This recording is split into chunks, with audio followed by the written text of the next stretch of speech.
ഞാൻ ശ്രീ ലാൽകുമാറിലേക്ക് പോകുന്നു. ലാൽകുമാർ, ഇതിൽ ശ്രീകുമാർ ആദ്യം പറഞ്ഞതാണ് ഏറ്റവും പ്രധാനപ്പെട്ട കാര്യം. 10 വർഷം അധികാരത്തിൽ ഇല്ലാതിരിക്കുന്ന ഒരു പാർട്ടി, ഒരു മുന്നണി, ആ മുന്നണി സ്വയം കുഴി തോണ്ടുന്ന ഒരു നടപടിയിലേക്ക് പോകുമോ? അത് ഒറ്റയ്ക്കൊറ്റയ്ക്ക് ഏത് നേതാക്കളായാലും ഞങ്ങൾ മുന്നോട്ട് വെച്ച പേരുകൾ പരിഗണിക്കുന്നില്ല എന്ന സ്വകാര്യമായി പരിഭവം പറയാം.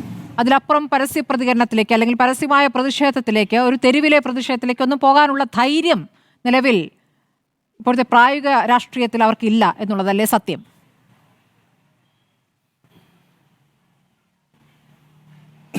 ശക്തിയുണ്ടോ ഇല്ലയോ എന്നുള്ളതിനൊന്നും വലിയ പ്രസക്തിയില്ല. കാര്യം നടക്കുന്നുണ്ടോ എന്നുള്ളതാണ് കാര്യം. നോക്കൂ, നമ്മൾ സാങ്കല്പികമായ ഒരു അന്തരീക്ഷം ഉണ്ടാക്കിയെടുക്കുന്നതിൽ അർത്ഥമില്ല. നമ്മൾ വളരെ വ്യക്തമായി നമ്മൾ കാണുന്നതാണ് കേരളത്തിലെ കോൺഗ്രസിനകത്ത് 16 ഗ്രൂപ്പാണെന്നുള്ളത്. അതൊരു യാഥാർത്ഥ്യമാണ്. അത് അവർക്ക് അധികാരത്തിലേക്ക് വരാൻ സാധ്യതയുണ്ടോ ഇല്ലയോ എന്ന് നോക്കി അവർ വളരെ ക്രമത്തോടു കൂടി ചിട്ടയായി പെരുമാറുന്ന ഒരു അന്തരീക്ഷം ഉണ്ടാകുകയാണെങ്കിൽ അവർക്ക് നല്ലതെന്ന് മാത്രമേ ഉള്ളൂ.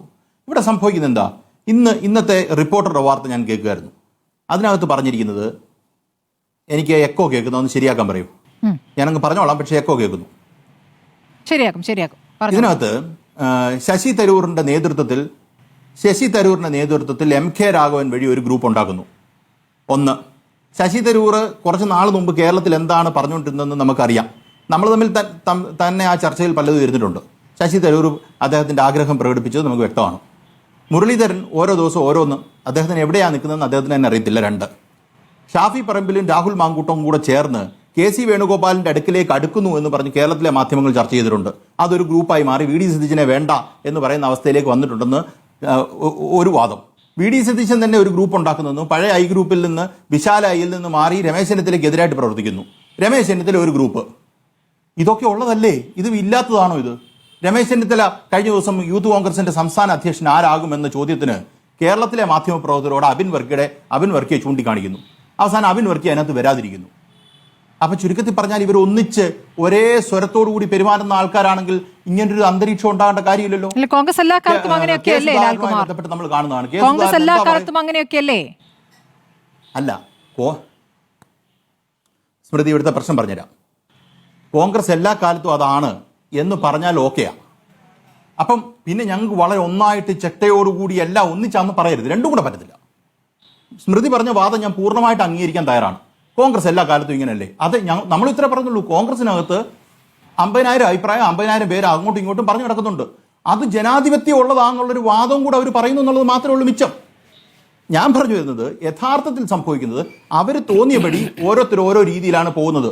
അപ്പോൾ അതിനെ പിന്നെ ചിട്ടയായിട്ട് ഒന്നായിട്ട് ഈ പറയുന്ന സംസ്ഥാനത്തെ കോൺഗ്രസിനെ തിരിച്ചു കൊണ്ടുവരണം, അധികാരത്തിലേക്ക് തിരിച്ചു വരണം എന്നുള്ള രീതിയിലുള്ള പ്രവർത്തനമാണെന്ന് പറഞ്ഞാൽ രണ്ടും കൂടെ നടക്കത്തില്ല. ആ രണ്ട് വാദം കൂടെ ഒരിക്കലും ഒരുമിച്ച് പോകാൻ പറ്റില്ല. ഞാനത് പറയാം. സുധാകരനെ ഈ പറയുന്ന സ്ഥാനത്തേക്ക് ഞാൻ വളരെ കൃത്യമായി പറയാം. കേരളത്തിലെ KPC മുല്ലപ്പള്ളി രാമചന്ദ്രൻ എന്ന് പറയുന്ന ഒരാളെ പ്രതിപക്ഷ KPCC പ്രസിഡന്റിനെ മാറ്റി സുധാകരനെ വിളിക്കൂ, കോൺഗ്രസിനെ രക്ഷിക്കൂ എന്ന് പറഞ്ഞ ഒരു വാദം നമ്മൾ കേട്ടതാണ്. നമ്മൾ തന്നെ ചർച്ചയ്ക്ക് ഇരുന്നിട്ടുണ്ട് അല്ലേ? അവസാനം സുധാകരനെ ഇറക്കി വിടുന്ന, ഈ കളിയാക്കി അധിക്ഷേപിച്ച് ഇറക്കി വിടുന്ന ഒരു സാഹചര്യത്തിലേക്ക് വരെ വന്നു. അദ്ദേഹം ഇറങ്ങി പോത്തില്ല എന്ന് പറയുന്നു. അങ്ങനെ ഒരുപാട് തർക്കങ്ങൾ ഡൽഹി ചർച്ച ചെയ്യുന്നു. ഇതൊക്കെ ഈ സംസ്ഥാനത്ത് നടന്നിട്ടുള്ള കാര്യങ്ങളാണ്. അപ്പം ശ്രീമാരേട്ടൻ പറയുന്ന വാദം അവിടെ തന്നെ പോയി കഴിഞ്ഞിരിക്കും. ഇവിടുത്തെ സംഭവിച്ചിരിക്കുന്നത്, VD സതീശനോട് മാധ്യമപ്രവർത്തകർ ഒരു ചോദ്യം ചോദിക്കുന്നു. അദ്ദേഹത്തിന് അതിന് പ്രതികരിക്കാൻ താല്പര്യമില്ല എന്ന് പറഞ്ഞ് ഒഴിഞ്ഞു മാറാം. അത് തെറ്റൊന്നുമില്ല. എനിക്ക് ഈ ചോദ്യത്തോട് എനിക്ക് പ്രതികരിക്കാൻ താല്പര്യമില്ല. പക്ഷേ അദ്ദേഹം മാന്യമായി മറുപടി പറയേണ്ട ഒരു വിഷയമാണ്. കാരണം എന്താ? ഉമ്മൻചാണ്ടിയുടെ മകൻ ഉമ്മൻചാണ്ടിയുടെ മകൻ എന്ന് പറഞ്ഞാൽ പഴയ A ഗ്രൂപ്പിന്റെ എല്ലാമായിരുന്ന ആളാണ് ഉമ്മൻചാണ്ടി. ആ ഉമ്മൻചാണ്ടിയുടെ മകനെ ഒതുക്കി KPCCയുടെ ഒരു ലിസ്റ്റ് വന്നപ്പോൾ അതിൽ ഒതുക്കപ്പെട്ടു. അതിൽ അദ്ദേഹം പരസ്യമായി പ്രതിഷേധം രേഖപ്പെടുത്തുന്നു അല്ലേ?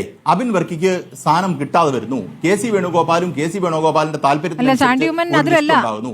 അതിൽ VD സതീശന് പോലും ഔട്ട്റീച്ചിന്റെ അധ്യക്ഷ സ്ഥാനം മാറ്റിയത്, അതായത് ഇപ്പോൾ നടന്നതല്ല. ഒരു വർഷം മുമ്പത്തെ കാര്യം അദ്ദേഹം അബിന്റെ കാര്യം പറഞ്ഞപ്പോൾ അദ്ദേഹം രോഷാകുലനായി പ്രതികരിച്ചാണ്. ആ പ്രതികരണത്തിന് പിന്നാലെ അദ്ദേഹം ഈ ജനറൽ സെക്രട്ടറി പട്ടികയിൽ ഉണ്ടായിരുന്നെന്നും അതിൽ നിന്ന് വെട്ടിമാറ്റപ്പെട്ടു എന്നുള്ള വാർത്ത വരികയാണ് ചെയ്തത്. അതെ, എനിക്ക് സംശയമില്ല കാര്യത്തിൽ. നോക്കൂ, ഞാൻ പറഞ്ഞതിനകത്ത് സീക്വൻഷ്യൽ പ്രശ്നം മാത്രമേ ഉണ്ടാകാൻ സാധ്യതയുള്ളൂ. എൻ്റെ പ്രശ്നം അതൊന്നുമല്ല. ചാണ്ടി ഉമ്മൻ പരസ്യമായ ഒരു കാര്യം പറയുന്ന സാഹചര്യത്തിലേക്ക് എത്തിയോ? അത് ആ കാര്യത്തിൽ വ്യത്യാസമില്ലല്ലോ, സീക്വൻസിലല്ലേ വ്യത്യാസമുള്ളൂ. ചാണ്ടി ഉമ്മൻ വ്യക്തമായ ഒരു കാര്യം പറയുന്നു. അത് കഴിഞ്ഞ് സ്മൃതി പറഞ്ഞ പോലെ അദ്ദേഹം അതിനകത്ത് ലിസ്റ്റിൽ നിന്ന് പോയെന്നിരിക്കട്ടെ, സ്മൃതിയുടെ വാദം എടുക്കുക. അപ്പോൾ ഒരാൾ പരസ്യമായ വാദം പറഞ്ഞാൽ, അദ്ദേഹത്തിന്റെ അഭിപ്രായം പറഞ്ഞാൽ ആ ലിസ്റ്റിൽ നിന്ന് പോകും ഇല്ലേ? അപ്പൊ പിന്നെന്തോ ജനാധിപത്യം? അതാ പറഞ്ഞ കേരളത്തിന്റെ എല്ലാമായിരുന്ന, കോൺഗ്രസിന്റെ എല്ലാമായിരുന്ന ഉമ്മൻചാണ്ടിയുടെ മകന്റെ ഗതി ഇതാണ്.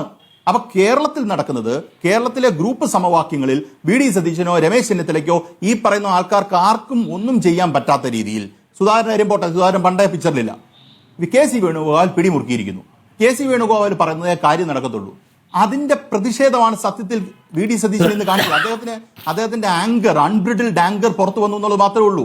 അദ്ദേഹത്തിന് മാന്യമായി പ്രതികരിക്കാമായിരുന്നു വെച്ചാൽ അദ്ദേഹത്തിന് പ്രതികരിക്കാമായിരുന്നു. പക്ഷേ കുഴപ്പം, അദ്ദേഹത്തിന് നേരത്തെ പറഞ്ഞ ഈ ലിസ്റ്റിലൊന്നും അദ്ദേഹത്തിന് ഒരു റോളില്ല. ആ റോൾ ഇല്ലാത്തതിന്റെ പ്രതിഷേധം, അദ്ദേഹം പലപ്പോഴും ആങ്കറിലാണ് പെരുമാറുന്നത്. അതാ സംഭവിക്കുന്നേ.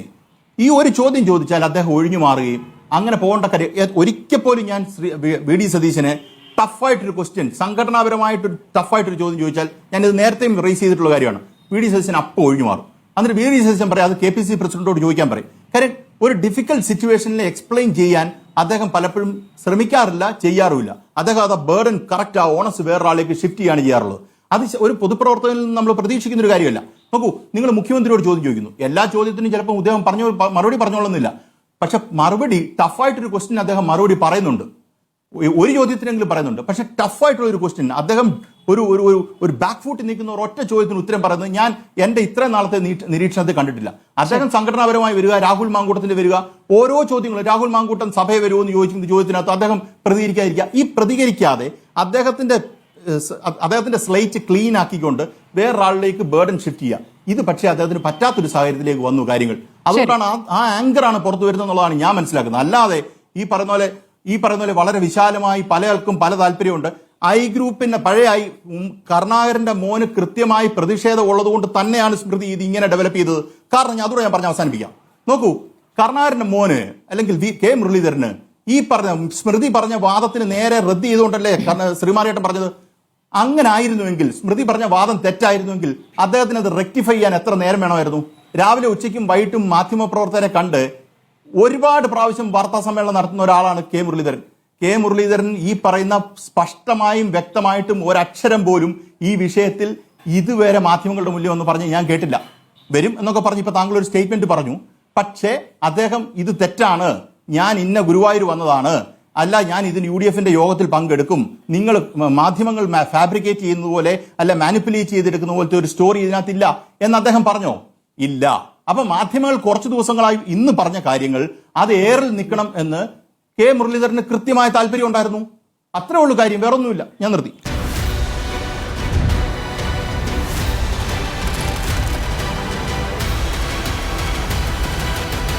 ഡിബേറ്റ് വിത്ത് സ്മൃതി പരുത്തിക്കാട്.